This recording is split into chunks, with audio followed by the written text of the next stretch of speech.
ഇന്നത്തെ എപ്പിസോഡിൽ അങ്ങനെ ശ്രുതി പുതിയ സ്വീറ്റ് സ്റ്റാൾ തുടങ്ങുകയാണ് കേട്ടോ. അങ്ങനെ സ്വീറ്റ് സ്റ്റാളിൻ്റെ ഉദ്ഘാടനമൊക്കെ കഴിഞ്ഞ് ശ്രുതി ഇങ്ങനെ ഭഗവാനോട് പ്രാർത്ഥിക്കുകയൊക്കെ ചെയ്യാണ് കേട്ടോ. അങ്ങനെ തങ്കം പറഞ്ഞേൽപ്പിച്ച ഫസ്റ്റ് ഓർഡർ തങ്കത്തിന് കൊടുക്കുകയാണ് കേട്ടോ. അപ്പോൾ തങ്കത്തിനോട് പറയുകയാണ് കാശിനി തങ്കത്തിന് അങ്ങോട്ടേക്ക് വരുമെന്ന് പറയുകയാണ്. അതൊക്കെ നമുക്ക് പിന്നെ സംസാരിക്കാം, ഇപ്പോൾ കച്ചവടം നടക്കട്ടെ എന്നൊക്കെ പറഞ്ഞ് തങ്കം സന്തോഷത്തോടെ പാഴ്സൽ വാങ്ങി പോവാണ് കേട്ടോ. അതിനുശേഷം ഇങ്ങനെ അമ്മ ഇങ്ങനെ ടെൻഷൻ അടിച്ചിരിക്കുകയാണ് കേട്ടോ. ആരും വരുന്നില്ലല്ലോ മോളെ, നമ്മുടെ പലഹാരം വാങ്ങിക്കാൻ വേണ്ടിയിട്ട് ചെയ്തത് അബദ്ധമായോ എന്നൊക്കെ ചോദിക്കാൻ കേട്ടോ. അപ്പോൾ ഒരാൾ കടയിലേക്ക് വരുവാണ്. പെട്ടെന്ന് ശ്രുതി പറയണത് പാലക്കാടൻ മധുരപലഹാരം ഉണ്ട് ചേട്ടാ, ചേട്ടനൊന്ന് ട്രൈ ചെയ്യുമെന്ന് പറയാൻ കേട്ടോ. പക്ഷേ അയാൾ വന്നിട്ട് എല്ലാവരും ഇങ്ങനെ വായി നോക്കി ഇങ്ങനെ നിൽക്കുമ്പോൾ നിൽക്കണം കേട്ടോ. അപ്പോൾ അമ്മായി ദേഷ്യപ്പെടും, നിങ്ങൾക്ക് ഇപ്പോൾ എന്താ വേണ്ടത്, നിങ്ങൾക്ക് ജലോബി വേണോ എന്താ വേണ്ടതെന്ന് പറയാൻ കേട്ടോ. എന്നിട്ട് അയാൾ ആ വഴി കൊണ്ട് ഇറങ്ങി പോവാണ്. അപ്പോൾ അമ്മായി പറയണേ എൻ്റെ കൃഷ്ണ ദേ ഇതൊക്കെ ഒരു നടക്ക് ലക്ഷണം പോണ ലക്ഷണമൊന്നും കാണുന്നില്ലേ, ഇവിടെ ഐഡിയ കേട്ടിട്ട് ചാടിപ്പുറപ്പെട്ട് നമ്മളെ പറഞ്ഞാൽ മതി എന്നൊക്കെ പറയാൻ കേട്ടോ. അങ്ങനെ പെട്ടെന്ന് ശ്രുതി നോക്കുമ്പോൾ കുറേ കുട്ടികൾ സ്കൂൾ വിട്ടിട്ട് വന്നിട്ട് ഇങ്ങനെ കടയിലേക്ക് തന്നെ നോക്കുകയാണ് കേട്ടോ. അപ്പോൾ ശ്രുതി പെട്ടെന്ന് വിളിക്കുക, ഇങ്ങോട്ടേക്ക് വാ കയറി വാന്ന് പറഞ്ഞിട്ട് കുട്ടികളെ വിളിക്കുകയാണ്. അങ്ങനെ കുട്ടികൾക്ക് ലഡുവും ജിലേബിയൊക്കെ കൊടുത്തിട്ട് അവരെ പറഞ്ഞയക്കുകയാണ് കേട്ടോ ശ്രുതി. അതിനും അമ്മായി ദേഷ്യപ്പെടാണ് കേട്ടോ. ഒന്നാമത് ഇവിടെ ഈച്ചടിച്ചിരിക്കുക, അതിനിടയ്ക്ക് എല്ലായിടത്തും കുട്ടികൾക്ക് കൊടുത്തിട്ട് വേണോ എന്നൊക്കെ ചോദിക്കുകയാണ്. അപ്പോൾ ശ്രുതി പറയാണ് കുട്ടികളല്ലേ ഇങ്ങനെയൊക്കെ ആൾക്കാർ കേൾക്കുള്ളൂ നമ്മളെക്കുറിച്ച് എന്നൊക്കെ പറയാൻ കേട്ടോ. ഇവിടെ ദാനപരിപാടി നടക്കില്ല എന്നൊക്കെ പറഞ്ഞിട്ട് അമ്മായി ചൂടാവാണ് കേട്ടോ. ശ്രുതി അപ്പം മിണ്ടാതെ ഇങ്ങനെ വിഷമിച്ച് ഇങ്ങനെ അമ്മയുടെ സംസാരം കേട്ടിട്ട് ഇങ്ങനെ നിൽക്കുകയാണ്. അങ്ങനെ കുറേ നേരം നിന്നിട്ടും പലഹാരം വാങ്ങിക്കാൻ ആരും വരുന്നില്ല കേട്ടോ. അങ്ങനെ ശ്രുതി ഇങ്ങനെ റോഡിലൊക്കെ ഇറങ്ങി നോക്കുന്നുണ്ട്, പക്ഷെ ആരും കാണുന്നില്ല. അടുത്ത സീനിൽ കാണിക്കുന്നത് നമ്മുടെ ലാവണ്യേനെയും മനോരമേനെയാണ്. രണ്ടുപേരും പൊട്ടറ്റോ സ്റ്റൂവും ചപ്പാത്തിയൊക്കെ ഉണ്ടാക്കിയിട്ട് ടേബിളിൽ കൊണ്ടുവന്ന് വെക്കുകയാണ്. അപ്പോൾ നമ്മുടെ അഞ്ജലി പറയാണ് ആഹാ ഇത് നല്ല കാര്യമാണല്ലോ, ഇത്ര പെട്ടെന്ന് ഇതൊക്കെ ഉണ്ടാക്കിയിട്ട് ഇവിടെ കൊണ്ടുവന്ന് വെക്കാൻ പറ്റുമോ എന്നൊക്കെ ചോദിക്കുകയാണ് കേട്ടോ. അപ്പോൾ മനോരമ പറയണ അതെ ഷീ ഈസ് വെരി ഫാസ്റ്റ്, പിന്നെ ട്രെയിനിങ്ങിന് ഞാനും ഉണ്ടായിരുന്നല്ലോ, അത് എൻ്റെ കൈപ്പുണ്യം അങ്ങനെ തന്നെ ലാവണ്യക്ക് പറഞ്ഞു കൊടുത്തിട്ടുണ്ടെന്നൊക്കെ പറയണം കേട്ടോ മനോരമ. അങ്ങനെ എല്ലാവരും ഫുഡ് കഴിക്കാൻ വേണ്ടിയിട്ട് വിളിക്കുകയാണ് കേട്ടോ. അങ്ങനെ എല്ലാവരും കഴിക്കാൻ തുടങ്ങുമ്പോൾ ലാവണ്യ ഇങ്ങനെ അശ്വിനോട് ചോദിക്കുകയാണ് എങ്ങനെയുണ്ട് എന്ന് ചോദിക്കണം കേട്ടോ. പക്ഷെ അപ്പോൾ ആരൊന്നും മിണ്ടണില്ല കേട്ടോ. പെട്ടെന്ന് മുത്തശ്ശി വരാണ് കേട്ടോ. മുത്തശ്ശി അങ്ങനെ പ്ലേറ്റൊക്കെ എടുത്ത് വെക്കാണ്. ലാവണ്യ എല്ലാവർക്കും അങ്ങനെ വിളമ്പി കൊടുക്കുകയൊക്കെ ചെയ്യാണ് കേട്ടോ. മുത്തശ്ശിയുടെ മുഖത്ത് അപ്പോഴും സംശയമാണ് കാണുന്നത് കേട്ടോ. മുത്തശ്ശി ഇങ്ങനെ ആലോചിക്കുകയാണ് ഇവിടെ തന്നെയാണോ ഇത് ഉണ്ടാക്കിയെന്നൊക്കെ ഇങ്ങനെ ആലോചിച്ചുകൊണ്ടിരിക്കുകയാണ് കേട്ടോ. എന്നിട്ട് ലാവണ്യനോട് ചോദിക്കുകയാണ് അപ്പോൾ ഈ കറി നീയാണല്ലേ ഉണ്ടാക്കിയത്? അതെ മുത്തശ്ശി ഞാനാണ് ഉണ്ടാക്കിയത്. അപ്പോൾ മനോരമ പറയാണ് അതെ അതെ അവൾ തന്നെ ഉണ്ടാക്കിയത്, അല്ലാതെ ഇപ്പോൾ കയ്യിൽ നിന്ന് ഏഞ്ചലൊന്നും പൊട്ടി വീണ് ഉണ്ടാക്കില്ലല്ലോ എന്നൊക്കെ പറയാൻ കേട്ടോ. അപ്പോൾ സുഭദ്രാമ ചോദിക്കുകയാണ് ഓക്കെ എങ്കിൽ നീ പറ ഈ കറിയിൽ എന്തൊക്കെ ചേർത്തേക്കണേന്ന് ചോദിക്കുകയാണ് കേട്ടോ. അപ്പോൾ ലാവണ്യ ഒന്നും മിണ്ടാതെ എന്താ ചെയ്യേണ്ടതെന്ന് അറിയാൻ പാടില്ലാത്ത രീതിയിൽ ഇങ്ങനെ ഉരുണ്ട് കളിക്കുകയാണേ. എന്താ ഞാൻ ചോദിച്ചത് കേട്ടില്ലേ, ഈ ഉരുളക്കിഴങ്ങ് കറി നീ എങ്ങനെ ഉണ്ടാക്കിയെന്നൊന്ന് പറയാൻ. എന്നിട്ട് ലാവണ്യ പറയാണ് ഈ കറിയിൽ പിന്നെ പൊട്ടറ്റോ. അപ്പോൾ സുഭദ്രാമ പറയണ ഉരുളക്കിഴങ്ങ് കറിയിൽ പിന്നെ പൊട്ടറ്റോ അല്ലാതെ വേറെ എന്തെങ്കിലും ഇടാൻ പറ്റുമോ, ബാക്കി എന്തൊക്കെ ചേരുവകളാണ് ചേർത്തതെന്ന് മാത്രം നീ പറഞ്ഞാൽ മതി എന്ന് പറയാൻ കേട്ടോ.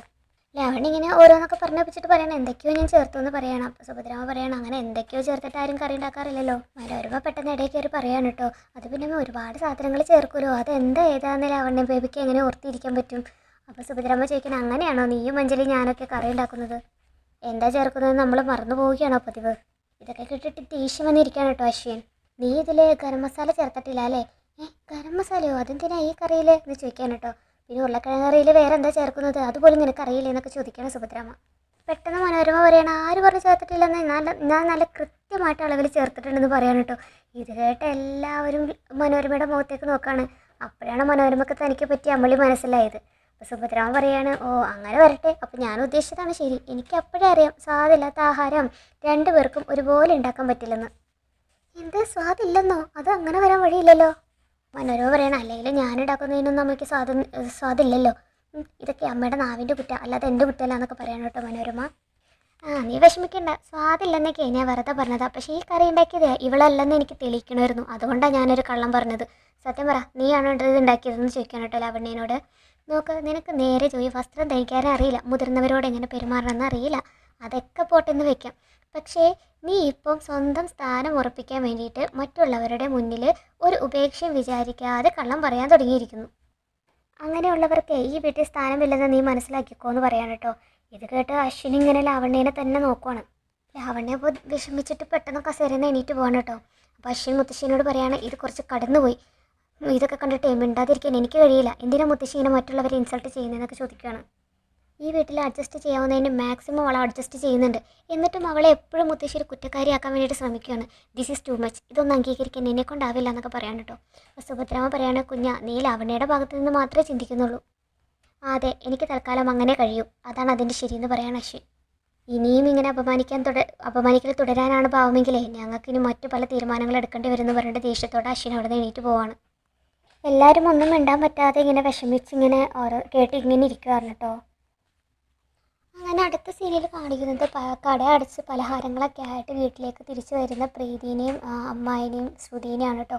അപ്പം അമ്മായി പറയാണ്, കണ്ടോ പലഹാരങ്ങൾ എത്ര മിച്ചം വന്നതെന്ന് അറിയാവോ, ഞാൻ അപ്പോഴേ പറഞ്ഞതാണ് എല്ലാം ഉണ്ടാക്കി വെക്കണ്ടെന്ന്. അപ്പോൾ ഒരുത്തി പറഞ്ഞത് എന്താ, കാണുമ്പോൾ പൊലിവ് വേണം, അതാണ് ഇതാണ്, ഇപ്പോൾ മിച്ചം വന്നതൊക്കെ വീട്ടിൽ കൊണ്ടുവന്നപ്പോൾ നിനക്ക് സമാധാനമായില്ലേ, കാശ് കൊടുത്ത് കടിക്കണ പട്ടീനെ വാങ്ങും പോലെ ആവും ഇത്.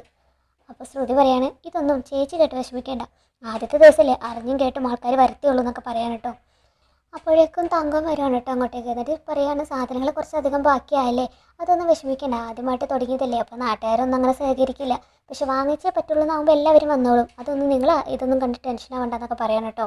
പിന്നെ കടയുടെ അഡ്വാൻസ് ഞാൻ ഒരാഴ്ചക്കകം കൊടുക്കാമെന്ന് പറഞ്ഞിട്ടുണ്ട്, അതോർത്ത് നിങ്ങളതിനും വിഷമിക്കേണ്ട, നാളെ നമുക്ക് കുറച്ചും കൂടി ഉഷാറായിട്ട് കുറേ സാധനങ്ങളൂടെ ഉണ്ടാക്കാമെന്നൊക്കെ പറയാൻ കേട്ടോ. നിങ്ങൾ വിഷമിക്കേണ്ട, ഇപ്പോൾ കച്ചവടമൊക്കെ നാളെ കൂടുമ്പോഴേ ഇപ്പോൾ വഴക്ക് പറഞ്ഞ അമ്മായി തന്നെ നാളെ സന്തോഷത്തോടെ കെട്ടിപ്പിടിക്കും.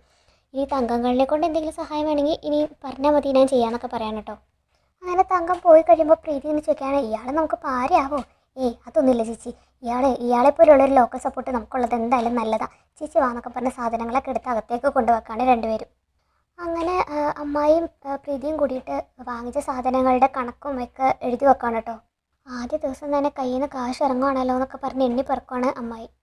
ശ്രുതി എപ്പോഴും പോസിറ്റീവായിട്ട് രണ്ടുപേരോടും പറയാൻ കേട്ടോ, നിങ്ങൾ ആരും ടെൻഷൻ അടിക്കേണ്ട, നമ്മൾ തുടങ്ങിയിട്ടല്ലേ ഉള്ളൂ, ആൾക്കാരെ കേട്ടറിഞ്ഞ് വരും, അപ്പോൾ നമുക്കെല്ലാം ഓക്കെ ആവും എന്നൊക്കെ പറഞ്ഞ് രണ്ടുപേരും സമാധാനിപ്പിക്കുകയാണ്. നാളെ എന്തായാലും നമുക്ക് നല്ല കച്ചവടം ഉണ്ടാവും എന്നൊക്കെ പറഞ്ഞ് അമ്മായിക്ക് ഉമ്മയൊക്കെ കൊടുക്കാണ് കേട്ടോ ശ്രുതി. അടുത്ത സീനിൽ കാണിക്കുന്നത് ദേഷ്യം പിടിച്ചിരിക്കുന്ന ലാവണ്യനെയാണ് കേട്ടോ.